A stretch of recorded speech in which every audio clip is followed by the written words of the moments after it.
Nageenyi Waaqayyoo isiniif haa baay'atu bakka isin jirtanitti hordoftoota YouTube channel kiyya ani nagumaan jira akkasuma immoo horoonni subscribe gochuudhaan akka maatii kiyya taatan kabajaan isin gaafadha itti aansuudhaan barumsaan ani isiniif qabadhee dhiyaadheen isiniif ibsa hanga dhumaatitti na wajjin ta'a barumsi ani isiniif qabadhee dhiyaadhe waa'ee qaama keenya jechuudha qaama keenya hundaaf jechuudha tokkoon ibsa sa'aatii waan nan geenyeef obsaan na eeggachuu qabdu jechuudha har'aaf kan isiniif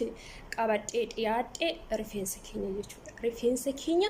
akkam goonee nu dheerataa akkam goonee mooyyuu rifeensi keenya maaliif nurraa dhumaa yookiin maaliif nuuf dheerachuu didaa jechuudha yookiin rifeensa keenya wantoota nuuf dheerachuuf fayyadan keessaa kam maaltu rifeensa keenya nuuf dheeres rifeensa keenya mooyyuu maaltu akka hin dheeranne nuuf godha kan jedhu tokkoon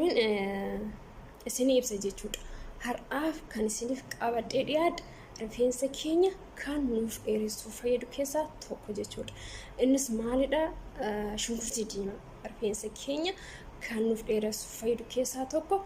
baay'ee garuu har'aaf kan ani qabadhee isiniif dhiyaadhe shunkurtii diimaa jechuudha shunkurtii diimaan akkam yoo goone rifeensa keenya nuuf dheeressa yoo jettan mooyyuu yookiin affeeltanii yookiin immoo faqxanii yookiin guncistanii rifeensa keenya yoo dibanne baay'ee tokko rifeensi keenya nuuf dheerataa jechuudha isinittiin agarsiisa